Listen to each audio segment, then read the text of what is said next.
Olá pessoal, tudo bem? Eu sou o pastor Giovanni, eu tenho uma palavra de Deus para o seu coração. Se você ainda não segue o nosso canal, clica aqui no sininho, dê um joinha no final, faça seus comentários e siga o nosso canal. Nós contamos com você, multiplique essa mensagem também na vida de outras pessoas, assim como você foi abençoado.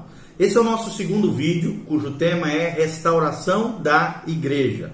E nós vamos abordar outros temas agora, o propósito dessa lição aqui em audiovisual, é dar uma vista panorâmica na Bíblia com relação à restauração de Deus e o que Deus está fazendo na sua igreja, que é o instrumento final de Deus na terra.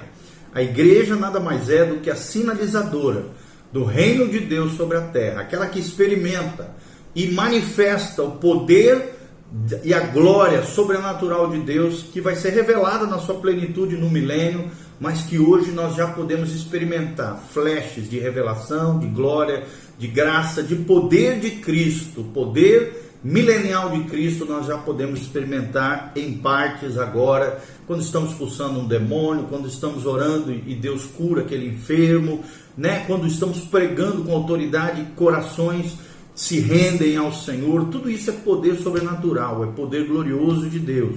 É a sinalização do reino de Deus aqui, agora, através da igreja do Senhor. Então nós vamos tentar responder algumas perguntas, como geralmente nós fazemos nesses vídeos. São vídeos dos fundamentos da fé, uma série sobre fundamentos da fé. Primeira pergunta que nós vamos tentar responder é: qual foi o propósito de se preservar o Velho Testamento para a igreja do Novo Testamento? Qual foi o propósito de Deus na preservação do AT, do Antigo Testamento, para nós hoje, a igreja? Primeira resposta é que verdades espirituais, sim, são mostradas ou reveladas através de objetos naturais. Nós vemos isso lá em Romanos 1:20, 1 Coríntios 15:46, 2 Coríntios 4:18, fala sobre isso.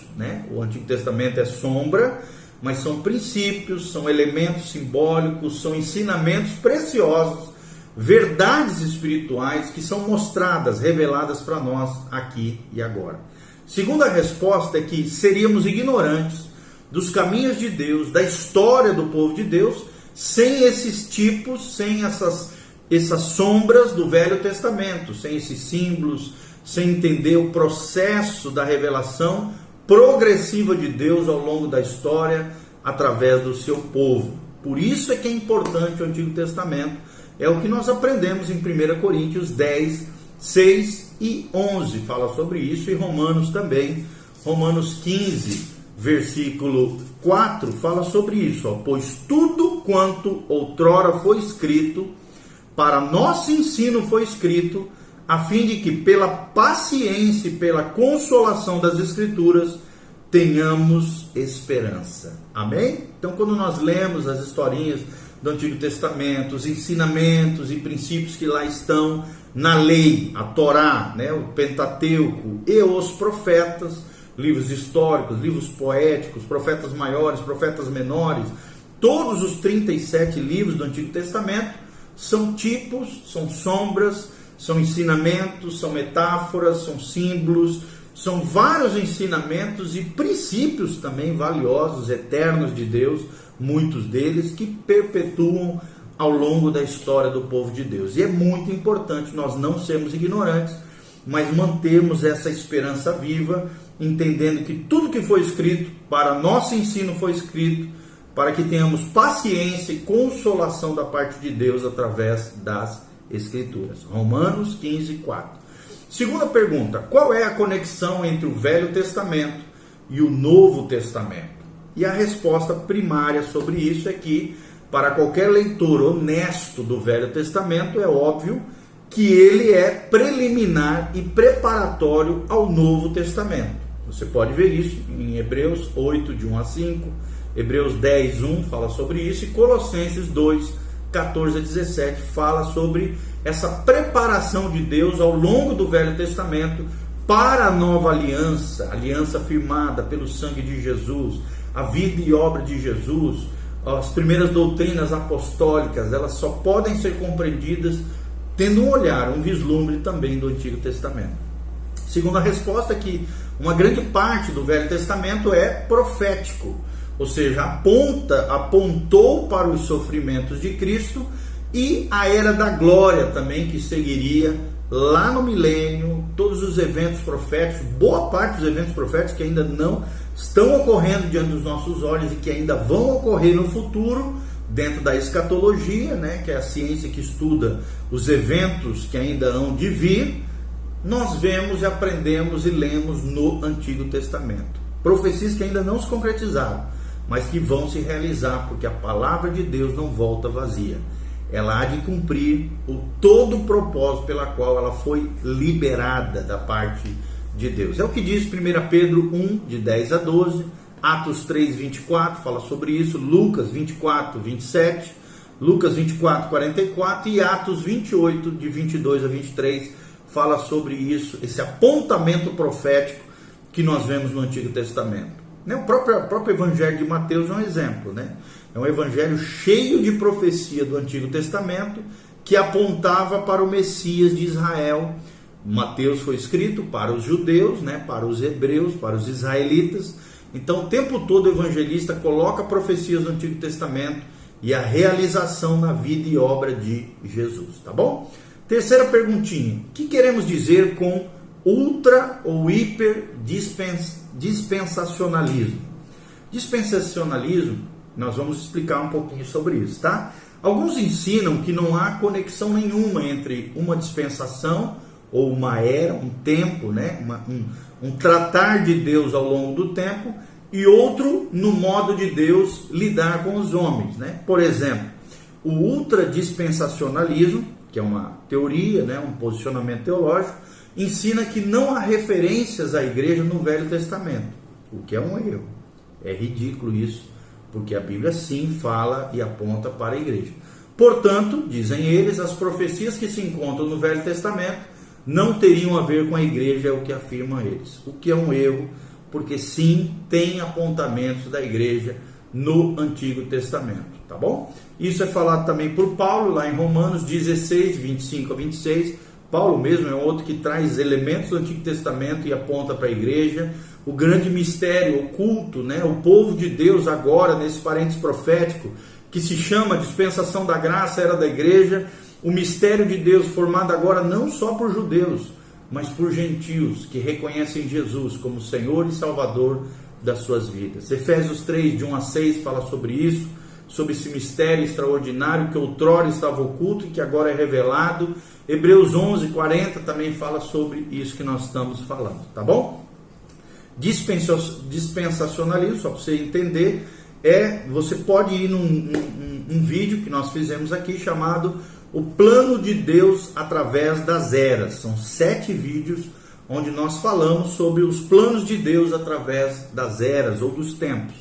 E esse é o significado da palavra dispensacionalismo. É uma teoria, é um posicionamento teológico que nós temos de que Deus trabalha de diferentes maneiras em diferentes períodos de tempo ou eras, né?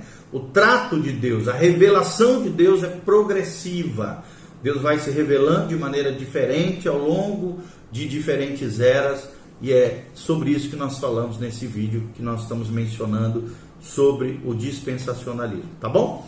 Quarta pergunta é: qual é a posição do Israel natural, ou seja, os judeus, os hebreus, que rejeitaram a igreja? Qual é a posição deles? E a primeira resposta é que foram rejeitados e estão quebrados, né? Conforme, não financeiramente, aqui nós estamos falando de cegueira espiritual, conforme Romanos 11, de 15 a 17. E agora eles também, como todos os ímpios e os incrédulos, precisam ser salvos através de Jesus de Nazaré. É o que diz Romanos 11. Eu vou ler aqui para vocês. Romanos 11, de 15 a 17, diz assim. A Bíblia diz: porque se o fato de terem sido eles, né, você pode ver que no contexto é os hebreus, rejeitados, trouxe reconciliação ao mundo, que será o seu restabelecimento, senão vida entre os mortos? É a pergunta. E se foram santas as primícias da massa, uma referência a Israel, igualmente será a totalidade. Se for santa a raiz, também os ramos serão. Se, porém, alguns dos ramos foram quebrados aqui, uma referência aos judeus, né? E tu, sendo oliveira braba, ou seja, a igreja, fostes enxertado, né? Os gentios foram enxertados no meio deles e te tornastes participante da raiz e da seiva da oliveira, não te glorie contra os ramos, porém, se te gloriares, sabe que não és tu que sustenta a raiz, mas a raiz que sustenta a ti. Amém? Então é um trecho aqui teológico, complexo, mas fala sobre isso que nós estamos dizendo. Eles foram rejeitados porque endureceram o coração, uma espécie de cegueira espiritual está hoje sobre eles, foram quebrados, como diz aqui em Romanos 11, de 15 a 17, e agora precisam ser salvos, é o que menciona Romanos 10, capítulo 1. A Bíblia diz: irmãos, a boa vontade do meu coração e a minha súplica a Deus, diz Paulo aqui, a favor deles, ou seja, dos israelitas, são para que sejam salvos, porque lhes dou testemunho de que eles têm zelo por Deus, porém não com entendimento, porquanto desconhecendo a justiça de Deus e procurando estabelecer a sua própria justiça, né, baseado na lei, nas boas obras, não se sujeitaram ao que vem de Deus, o Cristo, porque o fim da lei é Cristo, para a justiça de todo aquele que crê. Ou seja, eles, os judeus, os israelitas, precisam reconhecer que Jesus é o Senhor, que Jesus é o Messias Hamashia, o Messias prometido de Israel. Romanos 10, de 1 a 4, que eu acabei de ler para vocês, tá? Quinta perguntinha: o que o crente gentil, nós, que não somos judeus, por descendência, faz parte da comunidade de Israel?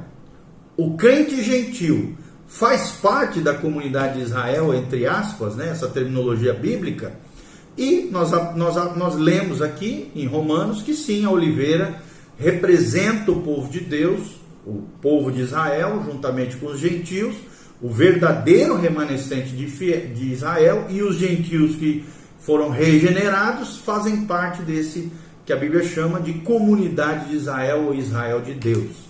Efésios 2, de 10 a 22, fala sobre isso. Efésios 3, de 1 a 6, de novo fala sobre esse mistério que outrora estava oculto. E Gálatas 6, 16 e Romanos 11, 17 fala sobre isso. Eu li já para vocês, tá bom? Sexta perguntinha: quantos povos de Deus há? E a Bíblia Sagrada responde isso: há um só corpo.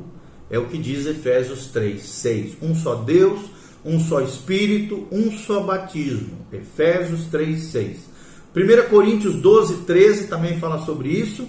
E Efésios 4, de 1 a 3, também fala sobre esse único corpo, o corpo de Cristo, o povo do Senhor, mencionado na palavra de Deus. E a segunda resposta é que o verdadeiro judeu, ele é identificado na Bíblia como um remanescente fiel, conforme Romanos 2, de 28 a 29, Apocalipse 2, 9 faz uma referência sobre isso, Romanos 9, de 6 a 8, Gálatas 3, 23, Filipenses 2, de 2 a 3 e João 8, 39 a 44, fala sobre esses verdadeiros judeus, esse verdadeiro remanescente fiel que tem ao longo de toda a história do povo de Deus. Sétima pergunta: qual é o ensino da igreja a respeito da restauração do judeu natural? E a resposta é que a Bíblia ensina que haverá sim uma restauração espiritual de Israel por um derramamento do Espírito Santo sob a nova aliança, no final da tribulação, antes da segunda vinda de Cristo.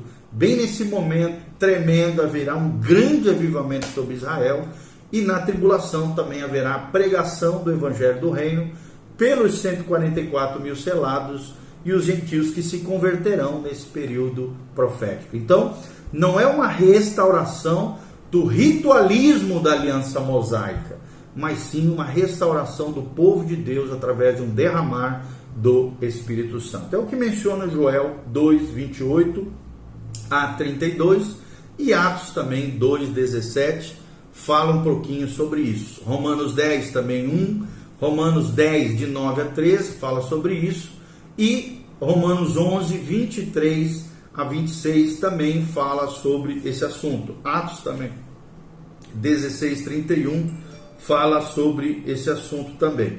Eu vou ler Joel 2, 28, para vocês verem o que diz. A Bíblia diz: e acontecerá depois que derramarei o meu espírito sobre toda a carne. Onde é que vai acontecer isso? Na adentrada de Cristo, né? Na segunda vinda de Cristo, e em todo o milênio nós veremos esse derramar do Espírito Santo sobre toda a carne. Vossos filhos e vossas filhas profetizarão, vossos velhos sonharão, vossos jovens terão visões, e até sobre os servos e sobre as servas derramarei o meu espírito naqueles dias.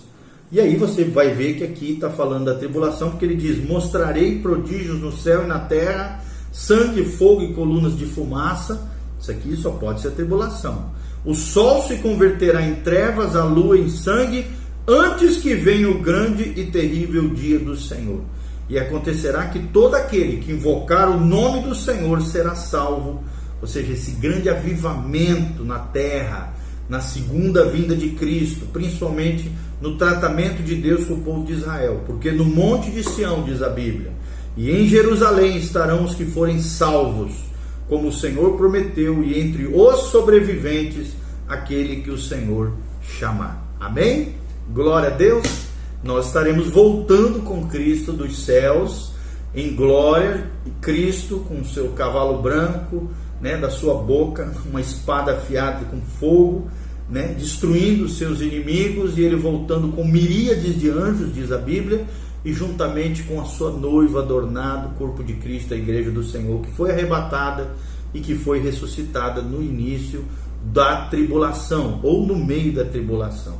Nós cremos que provavelmente tomar a Deus no início da tribulação, tá bom? É a visão, perspectiva escatológica pré-tribulacionista, essa que nós estamos falando aqui, tá bom? Continuando aqui sobre a restauração da igreja, então são todos esses eventos que nós estamos falando, tá? De maneira resumida, né? Nós temos todo um gráfico aqui. Nós vemos Adão, né? O Israel natural. Aí nós vemos o mundo gentil, pagão, que é a era da igreja que nós estamos vivenciando agora, né? Nós vemos a restauração da igreja depois de passar, né, das eras obscuras, da Idade Média, da apostasia dos dias de hoje que nós estamos vivendo, a operação do erro. Deus levantando um Israel espiritual, um Israel de Deus.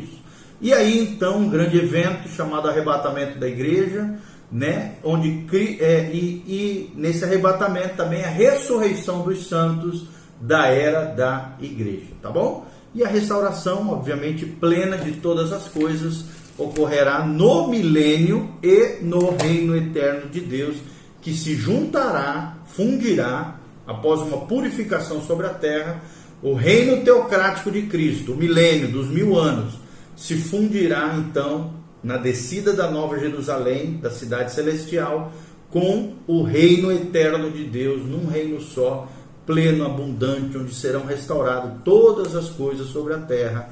Glória a Deus, Maranata, ora vem, Senhor Jesus. Amém? Então esperamos de alguma maneira trazer luz, entendimento, revelação, profecia para você. Você vê que nós estamos trazendo várias referências bíblicas, não dá tempo de a gente ler aqui todas as referências, mas assista de novo esse vídeo, pega um papel, uma caneta, faça os seus apontamentos, as suas anotações, e você vai ver que aquilo que nós afirmamos aqui tem respaldo escriturístico na Bíblia Sagrada, e você vai crescendo, florescendo, aprendendo mais e amadurecendo no Senhor, tá bom? Um abraço, um beijo do pastor Giovanni. Lembre-se, Deus está chamando a sua igreja, a sua noiva, a restauração de verdades essenciais encontradas na palavra de Deus, no modelo da igreja primitiva, e também que essas verdades eternas de Deus, esses princípios encontrados tanto no Antigo Testamento como principalmente no Novo Testamento, precisam ser aplicados hoje, aqui, agora,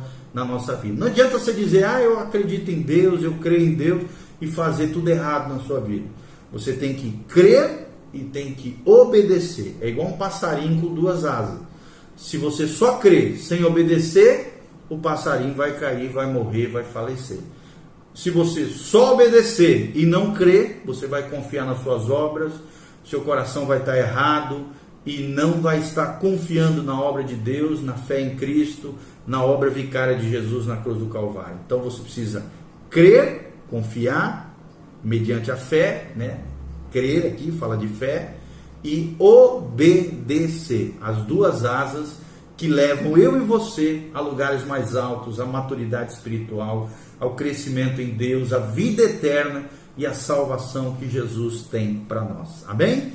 Seja uma ave linda, né? Um passarinho abençoado de Jesus, voando em lugares mais altos no Senhor, através da palavra de Deus, com o auxílio do Espírito Santo, na comunidade da fé, a igreja do Senhor, que pregue a palavra de Deus e que viva a vida santa, consagrada, que Deus tem preparado para nós. Amém? Que Deus abençoe sua vida, seu coração.